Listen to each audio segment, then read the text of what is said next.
नमस्कार, स्वागत है आप सभी का। आप देख रहे हैं हमारी खास पेशकश लोकतंत्र।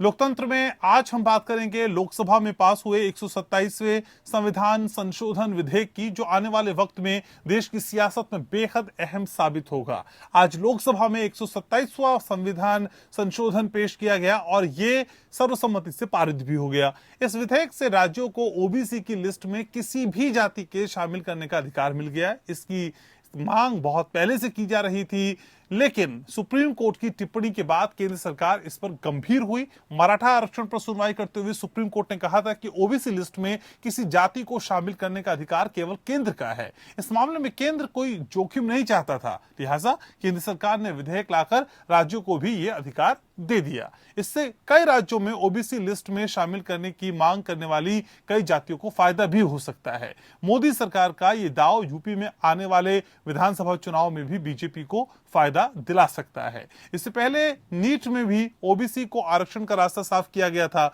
यूपी में ओबीसी बड़ा वोट बैंक है और अब ओबीसी को साधने में और आसानी हो सकती है। इसके अलावा कोर्ट की सीमा को 50% से ज्यादा करने की मांग भी तेज हो सकती है, क्योंकि कई जातियों के लिए यह सीमा सबसे बड़ी बाधक है। बहरहाल सवाल यह है कि नई व्यवस्था से क्या राज्यों की मनमानी नहीं बढ़ेगी? क्या राज्य सरकारें महज वोट बैंक के लिए जातियों को साधने की कोशिश नहीं करेंगी? क्या होगा नए संविधान संशोधन विधेयक का असर? इसी पर आज आराम से लंबी चौड़ी विश्लेषण करने की आज हम कोशिश करेंगे, लेकिन उससे पहले एक रिपोर्ट आपको दिखाते हैं।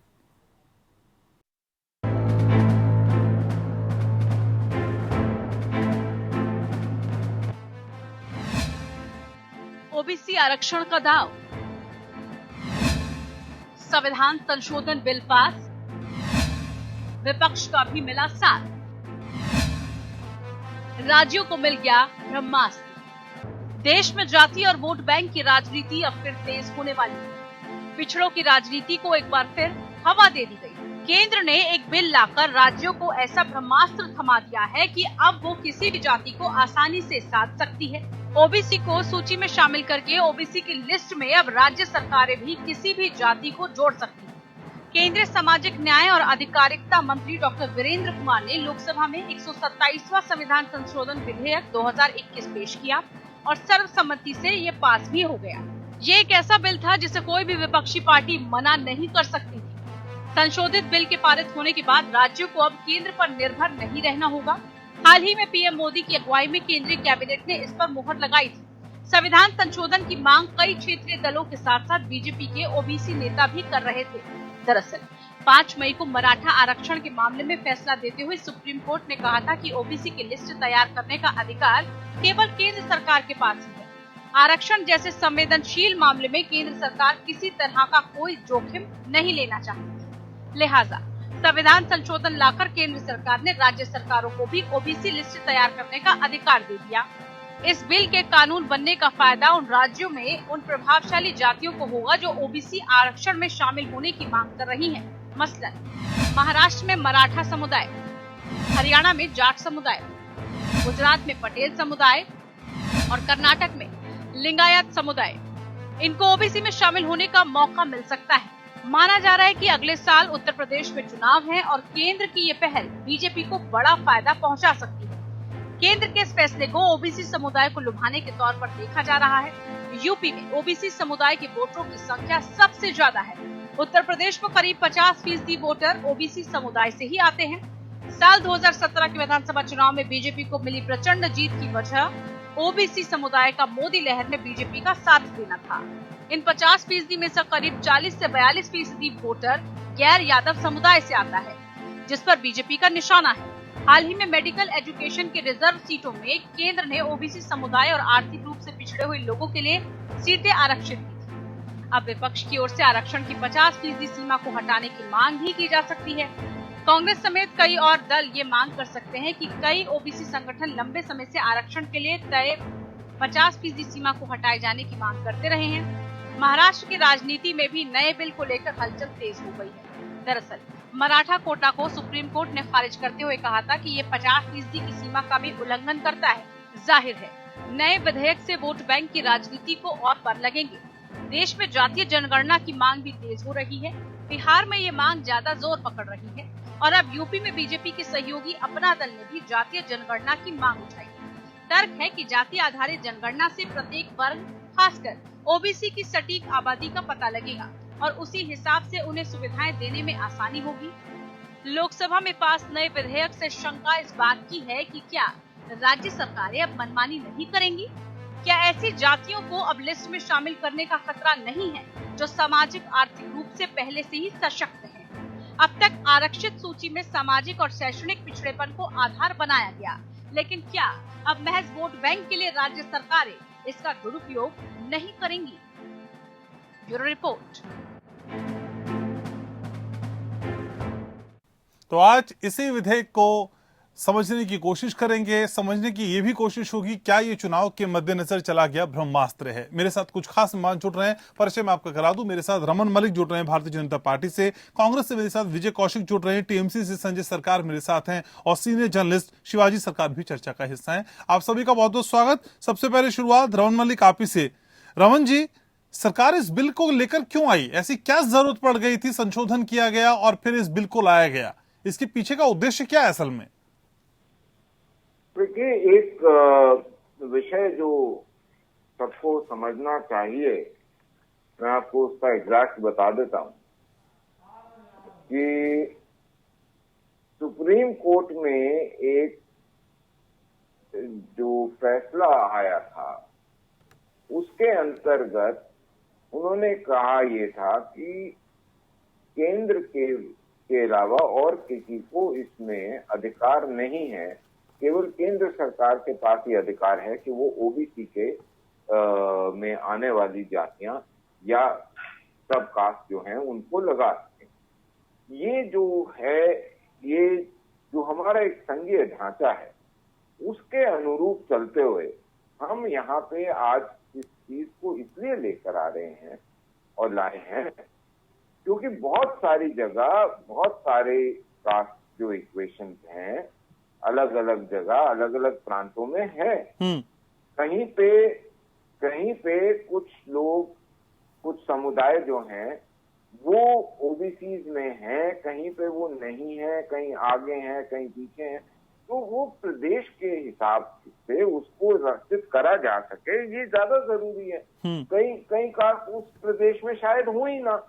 तो इस प्रकार के विषय में क्या ये उचित नहीं होगा कि संघीय ढांचे के अनुरूप चलते हुए हम ये करें कि जिन प्रदेशों के अंदर वो नहीं है उन प्रदेशों को अपने हिसाब से उस सूची को बनाने का अधिकार हो।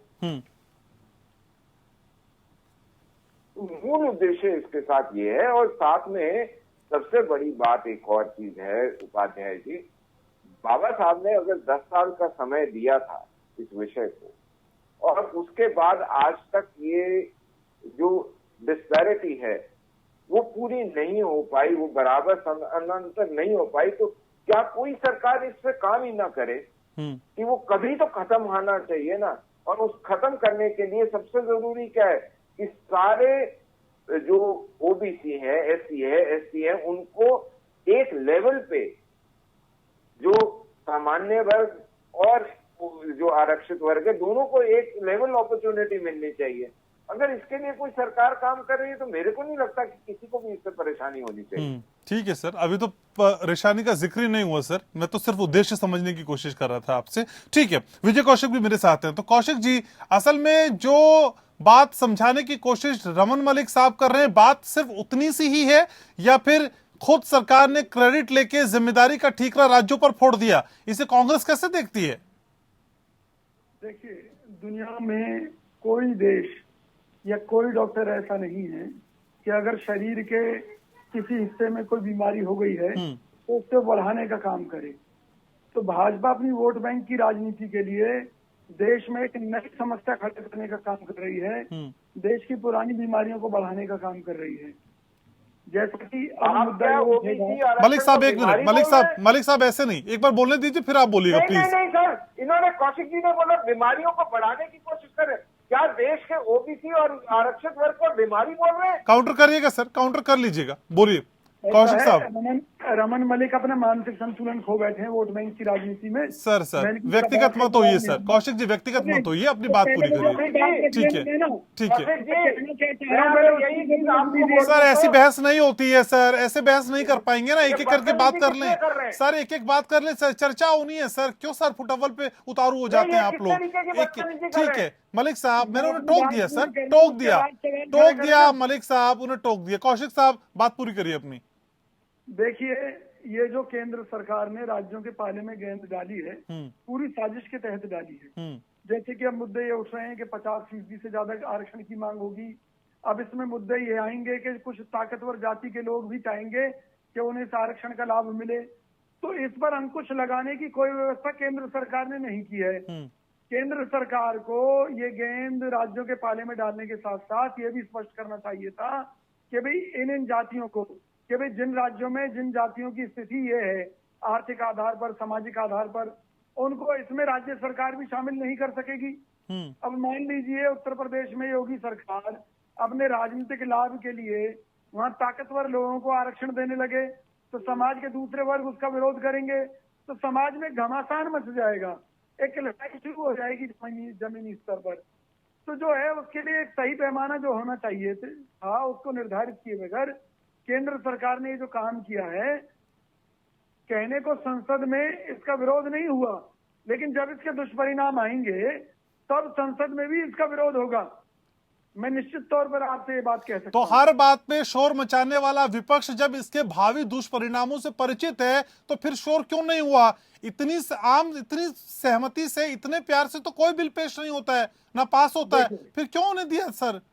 देखिए, भाजपा कोई भी काम करती है, विपक्ष के प्रति उसकी नीति ये है कि हम विरोध करें तो हमें एक देशद्रोही घोषित करने की कोशिश करती है, हम विरोध ना करें तब भी हमारे ऊपर ये लोग आरोप लगाते हैं। सबसे बड़ी बात यह है कि हम भी तो चाहते हैं ना कि गरीब को, कमजोर को, जो जरूरतमंद लोग हैं उनको उनका अधिकार मिले। अच्छा, आरक्षण के सिस्टम अच्छा, तो मीठा मीठा गप गप, कड़वा कड़वा थू थू, ऐसे कैसे चलेगा सर? दोनों चीजें साथ कैसे चल पाएंगी? जो अच्छा हो इसमें वो आप ले लें और जो खराब हो उसको आप केंद्र सरकार के सर डाल दें, ऐसे नहीं चल पाएगा ना। भाजपा इस देश में आग लगाना चाहती है, इसलिए कुछ नियमों को स्पष्ट किए बगैर उन्होंने ये कानून लागू कर दिया है। इसके दुष्परिणाम जब सामने आएंगे तो निश्चित तौर पर पूरा विपक्ष इकट्ठा होकर इस मुद्दे पर दोबारा चर्चा करेगा। लेकिन ठीक है, टीएमसी से संजय सरकार भी मेरे साथ हैं। संजय जी, अगर वाकई इसके दुष्परिणाम आने वाले हैं तो विपक्ष ने इतने प्यार से इस बिल को पेश कैसे होने दिया? सर आप चाहते, आपके हंगामे की हद चाहती तो फिर कुछ हो ही नहीं पाता है। पैक्सेस को लेके देखिए आपने बवाल मचाया हुआ है, कार्रवाई होने नहीं देते हैं, तो इस मुद्दे पे चुप क्यों थे आप लोग? परिणाम जब आएंगे तब चिल्लाएंगे। उपाध्याय जी, आज हम राजनीतिक से हट के कुछ बात करेंगे। ठीक है, मेरे अनुभव के हिसाब से मैं बता रहा हूँ जी। एक जमाना में मैं एक मैगजीन में पत्रकारिता का काम कर रहा था, तो 2003 की घटना बता रहा है। तो जयललिता 3 लाख आदमी को तमिलनाडु से ठीक कर दिया था। तो मेरे बॉस जो थे मिश्रा जी बोले, संजय तुमको वहां पर जाने पड़ेंगे और सर्वे करने पड़ेंगे क्या है नहीं है। तो मैं मेरे बॉस को बोला, भाई हम कन्याकुमारी से स्टार्ट करेंगे, चेन्नई में आके रुके। तो मेरा बहुत प्यार था। कन्याकुमारी एक बहुत अच्छी जगह है, स्वामी विवेकानंद जी की मूर्ति है, फैन कर सकते हैं वहां पर। जैसे हम समुन्द्र के किनारे में जा रहे हैं तो कोई आदमी को पूछे, भाई आपके नाम क्या है? फलाना इस्लाम। आपके बाप के नाम? फलाना इस्लाम। आपको दादा के नाम? सुब्रमण्यम। ऐसे कैसे हो गया भाई साहब, आप ऐसे क्यों बता रहे हैं? ऐसा कैसे हो सकता है? थोड़ी में आवत फिर दूसरा तरफ गया है। तो कोई आदमी बोला मैं सिल्वा नाम है, दादा के नाम और कुछ है, और परदादा जो है उसको नाम बिंदु के नाम से है। हम उनको पूछे, भाई इतना कुछ हुआ क्यों? तो देखिए हम लोग मछुआरा है, हम लोग हरिजन में पढ़ते हैं। हम जिस मंदिर में जाते हैं वो मतलब मंदिर में, वहाँ पर ब्राह्मण हमको मंदिर में घुसने नहीं देता है। वो तो छोड़ दीजिए, जो नल से पानी लेता है वो पानी से हमको पानी लेने दे, जो तालाब में लोग नहाते हैं वो हमको नहाने नहीं देते हैं। मेरे माताजी पिताजी कुछ कहा था, हम कभी भी विश्वास नहीं, जात धर्म हम बंगाल से है ना, हम विश्वास नहीं करता, आज भी नहीं विश्वास करता। मेरे मन में बहुत बड़ा चीज आ गया, हिंदू धर्म में ऐसा कैसे हो सकते हैं? तो बहुत बड़ा। आज हम राजनीतिक बात बिल्कुल नहीं करेंगे। आज मेरे को राजनीति से कोई मतलब नहीं है। आज तो मेरा उसके आपको अलावा चैनल में क्या बहुत कर रहे हैं? धर्म की राजनीति खेलना शुरू हो गए इस पे। सुनिए, एक बार सुन लेते हैं, सुन लीजिए एक बार मलिक साहब, इतना अधीर क्यों हो जाते हैं आप? मैंने पूछा कि क्यों ऐसा होता है, ऐसा ही हो रहा है। मैं साउथ में देखा, उसके बाद हमने गया वहां पर, कहा केरल में, वहां पर गया, संभव में वहां पर घूम के आएंगे। हमने सोचा आयर और नायर संप्रदाय, जो ब्राह्मण संप्रदाय होते हैं, ऊंचू जात के जो आदमी लोग हैं, उनकी तालाब में नहाने नहीं देते उनको, और मंदिर में जाने उनको मना है, मंदिर में जा नहीं सकते हैं, और नल से पानी नहीं ले सकते हैं। उस समय अटल जी प्रधानमंत्री थे, तो मेरा पत्रकार का लेटर है ने मैं लिख के भेजा था, देश को स्थिति है। तो वहाँ का जो डायरेक्टर था मेरे को उत्तर दिए हैं, हम लोग उसको देखेंगे, सोचेंगे, बताएंगे। अब बताइए, आज के तारीख में अगर साइंस इतना आगे जा चुके हैं, जहाँ पर हम लोग कहा है, हम लोग महाकाश में जा रहे हैं, चांद में पहुंच रहे हैं, ठीक है, और घर में बैठ के मोबाइल में आपको सब में डिबेट कर रहा है। साइंस इतना आगे बढ़ चुके हैं, आज जाति पता रह जाएंगे तो हिंदुस्तान बढ़ पाएंगे भाई साहब? नहीं बढ़ पाएंगे। मेरा आज सबसे बड़ा, आज इस बात में आप डिबेट हक करने के लिए बैठे हैं, मैं मन से इतना दुखी है, आज ये बात हमको बोलने पड़ रहे हैं। आज अगर एक हिंदुस्तान देखने चाहिए तो जाति प्रथा उठाने पड़ेंगे, सबको बराबर के नजर में देखने पड़ेंगे, तब हिंदुस्तान आगे बढ़ पाएंगे। आज के तारीख में मैं देखिए, कलाम साहब एक मिनट सुनिए, आप टोकिए मत, हम आज राजनीतिक बात नहीं कर रहे, आपको चिंता नहीं, हम राजनीतिक बात करेंगे। नहीं, लेकिन संजय जी ये स्पष्ट तो करना होगा ना, तो टीएमसी इसके अगेंस्ट में है, इसका मतलब ना, जो आज पास हुआ बिल उसके खिलाफ है टीएमसी। नहीं, मैं एक चीज आपको बता रहा हूँ। उसके बाद में हमने पहुंचे रामेश्वरम में, जहाँ सर ये यात्रा वृत्तांत से, सर मुझे मकसद तो बताइए, आपका यात्रा वृत्तांत मैंने सुन लिया सर, केरल भी सुन लिया सर, आगे भी सुन लिया, और सुन लूंगा सर, लेकिन मुझे एक स्पष्ट आंसर दे दीजिए, क्या टीएमसी इसके खिलाफ है? देखिए, बैकवर्ड क्लास को आगे बढ़ने के जगह मिल रहे हैं, हम इसमें बहुत खुश हैं। हम चाहते हैं बैकवर्ड क्लास भी आगे बढ़े, और बैकवर्ड क्लास के आदमी भी मंदिर में जाए, पूजा करे, उस तालाब में हम भी नहाएंगे, वो भी नहाएंगे, एक नल से वो भी पानी लेंगे, हम भी पानी लेंगे, गला लगाएंगे, हम सब बोलेंगे हम हिंदुस्तानी हैं, इतना जोर से बोल पाएंगे तभी हमको लगेंगे। हम इसको देखिए, मैं बोलेंगे अगर बैकवर्ड क्लास आगे बढ़ता है तो हम सबसे मेरा धन्यवाद करते हैं इस बात। तो सर फिर इतनी बड़ी यात्रा की कहानी सुनाने की क्या जरूरत थी सर? इतनी बड़ी कहानी सुनाने की क्या जरूरत थी? अगर आप इसी के फेवर में हैं तो अपने वृतांत को बताने का क्या प्रयास था सर आपका? नहीं, मेरे प्रयास था, मैं चाहता हूँ जाति प्रथा के ऊपर में उठ के सबको एक साथ में काम करके हिंदुस्तान को आगे बढ़ाने पड़ेंगे। हकीकत में क्या मैं बताता हूँ, यादव लोग ओबीसी में पड़ता है, कुर्मी ओबीसी में पड़ता है, ठीक है, फिर आपको यहाँ जो नौवा रहता है वो ओबीसी में पड़ता है, जो सन्नाकार वो भी ओबीसी में पड़ता है, ये तो ओबीसी में है। फिर नया करके कोई ओबीसी में आएंगे तो अगर वो बैकवर्ड है, मैं बोलेंगे इंसान जो बैकवर्ड है उसको मदद करने चाहिए, जो बैकवर्ड तक इंसान में है उसको मदद करने चाहिए। बैकवर्ड में जो गरीबी में, ठीक है सर, बैकवर्ड इंसानी होंगे सर, जानवरों के लिए नियम नहीं लाए हैं ये वाला, इंसानों के लिए नियम आया है सर, जानवरों के लिए नहीं आया है। असल में ओबीसी आरक्षण की दिशा में जो प्रयास आज किया गया विधेयक के जरिए, वो कितना सफल होगा और किसके लिए ज्यादा फायदेमंद हो सकता है। सभी खास मेहमान लगातार मेरे साथ बने हुए हैं, वरिष्ठ पत्रकार शिवाजी सरकार भी मेरे साथ हैं। शिवाजी सर, आज जो कुछ हुआ हाउस में, जो विधेयक पेश किया गया फिर पास भी हुआ, सभी की सहमति उसमें दिखी, इसको आप कैसे देखते हैं सर? किसके लिए ज्यादा फायदा हो सकता है? देखिए, मुश्किल ये होगी, राजनीति में सब अपने अपने फायदे देख रहे हैं। जो दल इस विचार के खिलाफ है वो भी साथ दे रहे हैं, उनको लगता है कहीं ओबीसी नाराज हो गए तो हमारे लिए मुश्किल हो जाएगा।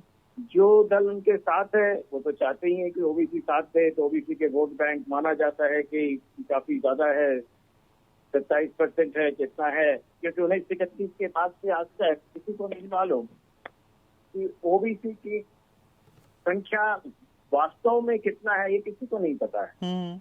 पर सब कोई चाहते हैं कि वोट उनको जरूर मिले, और वो एक बड़ा तबका है, इसमें कोई शक नहीं। और इसलिए उत्तर प्रदेश के चुनाव के आते आते एक तो ये समस्या आजकल राजनीति में ये हो गई है कि जो भी सरकारें होती हैं या विपक्ष भी होता है, वो चुनाव के बाद भी निरंतर और सतत चुनावी मोड में ही रहती है। चुनाव के अलावा वो जनता के बारे में कुछ नहीं सोचती है। चुनाव में उनको क्या फायदा होगा इसके बारे में ज्यादा सोचती है। जनता के फायदे के बारे में वो बिल्कुल नहीं सोचती है। जनता के फायदे के नुकसान के बहुत सारी चीजें उनके बारे में कोई नहीं बात करता है। और ये जो ओबीसी का इश्यू है, निश्चित रूप से किसी भी तबके में जहां भी किसी प्रकार का डिस्क्रिमिनेशन होता है वहां है, इसमें कोई शक नहीं। और हर एक का जो सामाजिक एक समन्वय होना चाहिए वो निश्चित रूप से होना चाहिए। और बीजेपी ने आज से ये नहीं शुरू किया है। अगर आप देखें, बीजेपी जो है 90 के दशक में गोविंदाचार्य जी एक फॉर्मूला लेके आए थे सोशल इंजीनियरिंग। सोशल इंजीनियरिंग का जो मकसद था वो भी यही था कि जो अलग पिछड़े हुए वर्ग है वो बीजेपी के या संघ के साथ जुड़े, और वो जुड़े, और इसका निश्चित रूप से पूरे राजनीतिक परिप्रेक्ष्य में एक परिवर्तन आया। और हमें देखने को मिला कि एक नए प्रकार के जो दल है, जिसको कि अभी तक जो है एक अछूत दल समझा जाता था, वो सबसे ज्यादा जो है एक्सेप्टेबल दल के रूप में उभर कर आया। पर उसके बाद भी अगर हर वक्त हम सिर्फ चुनावी रणनीति के हिसाब से ही सारे बिल लाएंगे, संसद का कार्यक्रम करेंगे और उसी उस पे सब कुछ करते रहेंगे, तो मुझे लगता है कि देश के हित में नहीं होता है। आज जो चीजें हो रही है, मेरे ख्याल में विपक्ष अगर उससे सहमत नहीं था तो विपक्ष को खुल के बोलना चाहिए था। विपक्ष जो है दोनों नाव पे पांव रख के चलना चाहता है। बीजेपी इस मामले में कम से कम साफ है कि हमें तो ओबीसी का वोट चाहिए, ओबीसी के लिए काम करेंगे। तो विपक्ष जो है मुझे लगता है जिस प्रकार से काम कर रहा है वो निश्चित रूप से न तो विपक्ष के हित में है न देश के हित में, और ओबीसी के हित में तो कतई नहीं। ठीक है। रमन मलिक साहब, पहले मेडिकल एजुकेशन में ओबीसी का रिजर्वेशन, वहां पे फायदा, और अब ये मास्टर स्ट्रोक विधेयक के जरिए ये मान लिया जाए आने वाले चुनाव के लिए जो चुनावी गणित है उसमें फायदे की गोटियां बैठा दी गई हैं। देखिए साहब, आप इसको फायदे और नुकसान की गोटियां समझते हैं या आप उसको उस तरीके से बोले कि आपने फायदा ले लिया, लेकिन मैं कुछ बिंदु हैं जिनको पहले मैं उजागर करना चाहूँ। एक तो हर चीज के अंदर बार बार कि केंद्र सरकार ये करे और केंद्र सरकार वो करे। पहले आपको याद होगा टीकाकरण के समय कि पहले ये बोलते थे कि फेडरल स्ट्रक्चर में हमको लेने दो, फिर बाद में बोलते नहीं केंद्र सरकार ले। अभी भी उसी प्रकार से कर रहे हैं कि जी केंद्र सरकार ये बताती, केंद्र सरकार वो बताती। अगर केंद्र सरकार ने सब कुछ बताना है तो आप अलग विपक्षी दल क्यों हो?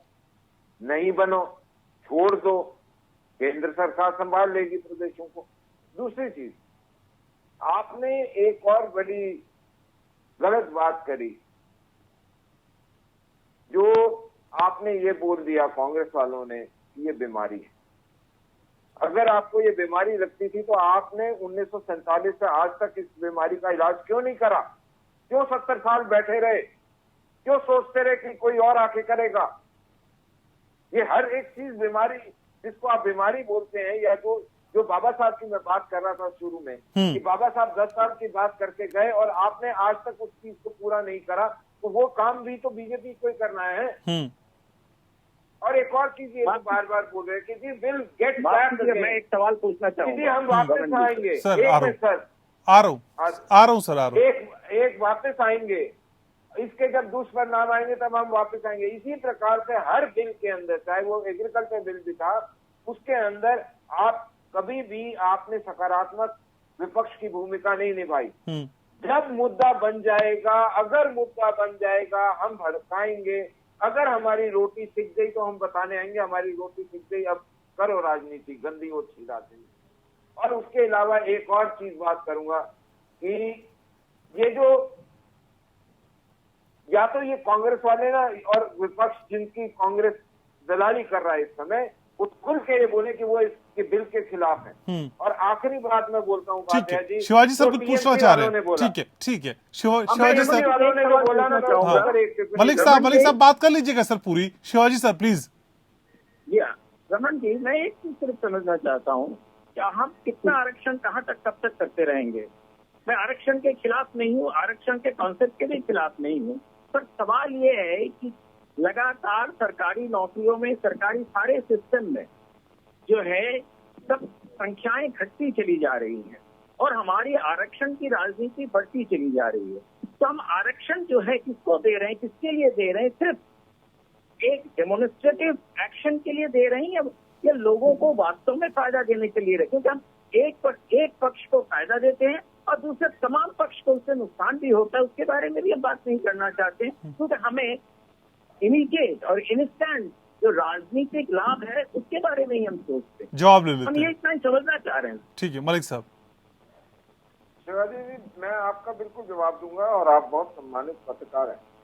मैं पहले टीएमसी की बात कर लूं कि टीएमसी ने जो बोला ना, वो पूरा भाषण जो इन्होंने दिया वो सिर्फ समाज और धर्म के बीच में विखंडित करने का और अपनी ओछी धर्म की राजनीति फेंकने का है और मुस्लिम तुष्टीकरण का एक पूरा विषय था। ये यहाँ बताने की इसमें क्या आवश्यकता थी कि मुस्लिम कैसे बने, वो हिंदू थे, वो ये थे, उसकी कोई आवश्यकता नहीं थी। लेकिन जबरदस्ती घुसेरा इसलिए गया क्योंकि वहां की पॉलिटिक्स के लिए ये जरूरी था बात। लेकिन शिवाजी साहब, मैं आपकी बात का जवाब देता हूँ। इस देश के प्रधानमंत्री को इस देश के अंदर राज करने वाली पार्टी का एक ध्येय है, एक विचारधारा है। वो विचारधारा है अंत उदय। जो अंत में खड़ा हुआ व्यक्ति है उसका उदय, और जब तक वो नहीं होगा तब तक भारत विश्वगुरु नहीं बनेगा। और इसीलिए हमने ये सोचा है और हमारा मैनिफेस्टो भी ये कहता है कि हमारे लिए ये बहुत जरूरी है कि सारे के सारे जो भारत के निवासी हैं उनको शैक्षणिक और आर्थिक तौर पे उठाया जाए ताकि इक्वल अपॉर्चुनिटीज का एक स्कोप बने। बाद में जब ये सारे के सारे एलिवेट हो जाएं, सामाजिक तौर पे, आर्थिक तौर पे एलिवेट हो जाएं, तो उसके बाद सिर्फ मेरिट के ऊपर काम चलेगा। और ये काम हमने हरियाणा में करके भी दिखाया है साहब। हमने वर्तमान में मेरिट को कैसे एक उनको प्रोत्साहन देना है वो करके दिखाया। हमारे यहाँ पर्ची और खर्ची का सिस्टम होता था। कौशिक साहब बहुत अच्छे से वाकिफ होंगे। हुड्डा साहब पर्ची और खर्ची के बिना कोई काम नहीं करते थे। ओबीसी आरक्षण के दाव की, और इस दाव के बाद असल में किस तरह के से राजनीतिक दल इसे भुनाएंगे और कितना फायदा ले पाएंगे, यही समझने की कोशिश कर रहे हैं। संजय सरकार टीएमसी से मेरे साथ है। संजय जी, ब्रेक से पहले आप मलिक साहब की बात पर रिस्पॉन्ड करना चाह रहे थे, प्लीज अपनी बात पूरी करिए। जी, रमन मलिक जी मेरा बात अच्छे तरह से समझ नहीं पाए, और समझ भी पाए उसको उनको एक्सप्लेन करने के लिए उनको इरादा नहीं था। मैं कहेंगे मेरा आवाज मत कम कीजिएगा प्लीज, आपसे रिक्वेस्ट है। मैं कहना चाहता हूँ जिस देश में ऊंचा जात नीचा जात मतलब बड़े छोटे जात के बीच में आ जाता है, जहाँ पर छोटे जात को मंदिर में घुसने की इजाजत नहीं है, जहाँ पर नल से पानी लेने की इजाजत नहीं है, तालाब से नहाने की इजाजत नहीं है, हॉस्पिटल में जाने की इजाजत नहीं है, कॉलेज में जाने की इजाजत नहीं है, बड़े जात के पास सामने छोटे जात बैठ नहीं पाता है, और लास्ट में छोटे जात डिप्राइव होकर कहीं। एक मिनट सर, एक मिनट मलिक साहब, बात पूरी होने दीजिए, समझ नहीं आएगा कुछ भी। नहीं, हिंदू कहाँ बच रहे हैं? हिंदू कहाँ बचेंगे? हिंदू को कैसे बचाएंगे? छोटा जात बड़ा जात का लड़ाई में किसी तरफ से अगर पानी लेने के लिए इजाजत नहीं है नल से, अगर मंदिर में जाने की इजाजत नहीं है, तालाब में नहाए, वो तालाब जिस तालाब में बड़े जात नहा तो छोटे जात में नहाने के अनुमति नहीं है। संजय जी हिंदुस्तान नहीं, मैं पूछ रहा हूँ वो हिंदुस्तान में वो छोटे जात बड़े जात को जो लड़ाई होते रहे हैं, हिंदू लोग कहाँ जाएंगे? छोटे जात के हिंदू लोग कहाँ जाएंगे? और हिंदू का अस्तित्व तो कैसे बचेंगे? मैं तो यही पूछना चाहता है रमन मलिक जी को। आज हम कुछ बात में राजनीति करने का कोई इरादा नहीं था, लेकिन रमन मलिक मेरे को खींच के लेके आए राजनीति के तरफ में। मैं कहना चाहता हूँ इसी तरफ से ईसाई हो रहा है, इसी तरफ से इस्लाम धर्म ले रहे हैं। संजय जी, संजय जी, संजय जी, संजय जी, बचने नहीं दे रहा है। संजय जी, हिंदुस्तान में संजय जी, पानी नहाना तालाब इस पे अटक गए सर। आप तो इससे आगे नहीं जा पा रहे सर, इससे आगे चलिए ना सर। ओबीसी आरक्षण की बात करिए, ओबीसी आरक्षण पे जो कुछ आज हाउस में हुआ, विधेयक पेश हुआ, उस पर बात करिए। और एक तरफ आप कहते हैं वो ठीक भी है, एक तरफ आप कहते हैं ठीक भी है, और दूसरी तरफ नहाना पानी तालाब यहीं पे फंस गए। दोनों चीजें एक साथ कैसे हो सकती है सर? हमारा एक एक करके टू द पॉइंट हम पहुंच रहे हैं उपाध्याय जी, हम टू द पॉइंट पहुंच रहे हैं। आज जो संरक्षण का बात हुआ ना, एक लड़ाई के पर्याय में लेके जा रहे हैं बिल्कुल। मैं कह रहा हूँ आने वाला पल आप वो लड़ाई देख पाएंगे। अगर बैकवर्ड को कुछ करना था तो गरीब जो है उनको तरफ पहले देखना चाहिए था, हमने उतना उसको देखना चाहिए था। धृतराज जैसे नहीं होना चाहिए था। आज गरीब मेरे देश में है, ऐसे ऐसे इलाका है, मालूम है आपको, जहाँ पर पानी नहीं मिलता है। कलाहांडी उड़ीसा का एक इलाका है, जहाँ पर इंसान संजय जी मैं आपको एक सवाल पूछना चाहता हूँ प्लीज। उत्तर प्रदेश में ऐसे बैकवर्ड जगह है जहाँ पर खाना नहीं मिलता है। संजय जी, अब मध्य प्रदेश में संजय जी, बैकवर्ड जगह जहाँ पर संजय जी, खाना पता नहीं नहीं सर आज मिलता क्या है। हो गया आपको आदिवासियों सर, को सही तरह से तालाब खाना और नहीं पानी मिलता से है। आप पानी आगे नहीं आ मिलता पा है। रहे हैं। ठीक है, नहीं, शिवाजी पानी सर नहीं पूछना मिलता चाह रहे है। हैं कुछ दो वक्त आपसे। रोटी नहीं मिलता सर है। सर अब सर मैं एक एक करके बात कर लीजिए ना, आप ही हैं सर, स्क्रीन पे आप ही हैं। शिवाजी संजय सर, संजय सर, शिवाजी सरकार कुछ पूछना चाह रहे हैं आपसे। सर प्लीज पूछिए जल्दी से। संजय जी आप जो कह रहे हैं वो तो एक बहुत बड़े एक पैमाने की बात है। यहाँ से बात हो रही है आरक्षण की। आप कह रहे हैं आप आरक्षण को सपोर्ट करते हैं, फिर आरक्षण को सपोर्ट करते हैं तो आप जो चीजें बातें कर रहे हैं वो यहाँ की बेईमानी हो रहा है। इसका कोई मतलब नहीं है। सवाल ये है कि अगर आरक्षण को सपोर्ट करते हैं तो सीधे सीधे बीजेपी के साथ वोट दीजिए, और अगर सपोर्ट नहीं करते हैं तो बीजेपी के खिलाफत कीजिए। आप जो ये दो नांग पे टांग लेके चल रहे हैं, मुझे नहीं लगता है कि ये कोई अच्छी राजनीति है। अगर राजनीति में आपको स्टैंड लेना है तो एक स्टैंड लीजिए। आप जो बातें कर रहे हैं वो बिल्कुल बेईमानी है। सबको पता है कि क्या क्या गाँव में होता है, सबको मालूम है। शिवाजी सर ठीक सवाल है है, कि ठीक है आरक्षण सर सर सर सर ठीक है सर, छोटा सवाल सर, मुझे ब्रेक पे भी जाना है सर। संजय जी जल्दी से जवाब दीजिए मेरे ब्रेक पे। आपको बताते हैं, हाँ, गरीब के ऊपर आरक्षण होना चाहिए था कि नहीं शिवाजी जी? मतलब आप होना चाहिए खिलाफ है ना इसके? जिसको पैसा नहीं है उसके ऊपर आरक्षण होना चाहिए था कि नहीं? आपको सवाल को जवाब नहीं देने भी कराए। आज ठीक है। 5 साल के बाद में क्यों आप संजय जी इस बिल के समर्थन में साथ रहते रहते आप इसका विरोध कर रहे हैं, दोनों चीजें एक साथ कर रहे हैं। आपका सभी खास समय लगा था मेरे साथ बनने में। कांग्रेस से विजय कौशिक मेरे साथ हैं। कौशिक साहब, असल में ये कैसा विरोध है जो विपक्ष जाहिर कर रहा है सर? समझ में भी नहीं आ रहा, समझ में आ भी रहा है? आप लोग क्या पूरी तरीके से समझ नहीं पाए सर विधेयक क्या था? क्योंकि चर्चा में तो ये समझ में आ रहा है कि आप इसके खिलाफ भी हैं, लेकिन साथ भी दिखाई देते हैं, या फिर इंतजार किया जा रहा है कि पहले पूरा मसला पक जाए, उसके हिसाब से अपनी पॉलिटिक्स को आगे कंटिन्यू किया जाएगा? अजीब सी स्थिति दिखाई देती है विपक्ष की। नहीं, बिल्कुल स्पष्ट स्थिति है। कांग्रेस पार्टी ने जो आरक्षण की व्यवस्था की थी वो वंचित लोगों की जरूरतों को ध्यान में रखते हुए की थी, और भाजपा केवल राजनीति के तहत इस काम को कर रही है। आप देखिएगा कि जिस तरह की राजनीति कर रहे हैं, अगर देश को बचाना है तो अब जरूरत इस बात की है कि देश में जातिगत जनगणना हो, और उसके बाद में जातियों के हितों को ध्यान में रखते हुए, उनमें जो कमजोर तबके हैं उनको ध्यान में रखते हुए सभी जातियों को आरक्षण देश में दे दिया जाए। मुझे लगता है कि तभी अब इन समस्याओं का हल है, तभी हम समाज को लड़ने से बचा सकते हैं। क्योंकि भाजपा केवल अंग्रेजों की तरह देश को बांटो और राज करो की नीति पर काम कर रही है। माननीय मोदी जी, अगर आप उच्च वर्ग से होते, क्योंकि आप अपने आप को पिछड़ा बताते हैं, मुझे नहीं मालूम, क्योंकि मैं तो देश के प्रधानमंत्री को उच्च वर्ग का ही समझता हूँ कि उससे उच्च तो कोई है ही नहीं, बाकी तो सब निचले वर्ग हैं। आप निचले वर्ग को जो लाभ देना चाहते हैं वो राजनीतिक द्वेष, लाभ और इन सब चीजों से परे हट कर दीजिए। हम स्वागत करते हैं, हम आज भी स्वागत कर रहे हैं, लेकिन हमें एक डर है। अगर वो डर, मान लीजिए अगर हमारा डर सही साबित नहीं होता तो हमें आज भी कोई ऐतराज नहीं है इस आरक्षण व्यवस्था को बढ़ाने में, क्योंकि हमने जो दिया था आरक्षण वो जरूरत और समय के अनुसार दिया था। ये जो कर रहे हैं ये केवल राजनीतिक कारणों से तो कर रहे हैं। आज जो विधेयक पेश किया गया आप उसके खिलाफ है फिर? इसका मतलब नहीं, हम उसमें जो व्यवस्थाएं हैं उनको लेकर ये कह रहे हैं कि सरकार को इस पर जो नुकसान वाली परिस्थितियां हैं उनको ध्यान में रखते हुए। कौशिक साहब तय कर लीजिए सर, कहना क्या चाहते हैं? कौशिक साहब तय कर लीजिए एक बार, कहना क्या चाहते हैं? ये कहना चाहता हूं, देश में अब सभी जातियों को आरक्षण दे दिया जाना चाहिए उनकी जरूरतों के हिसाब से, ताकि कोई भाजपा के देश को बांट ना सके। आज जरूरत है ब्राह्मण को भी आरक्षण की, पिछड़ों को भी आरक्षण की, दलितों को भी, सभी को आरक्षण की जरूरत है अब, क्योंकि इन्होंने देश में एक ऐसा बीज बो दिया है भाजपा ने, इनका मुकाबला करने के लिए आज जरूरत है सभी को आरक्षण दे दिया जाए। और मलिक साहब जल्दी से, ठीक है हम चाहते हैं ठीक है कौशिक साहब, हो गई बात। तरीके से देखता हूँ टीएमसी और कांग्रेस एक ही तरीके से दिख रही है कि वो इस आरक्षण के खिलाफ है।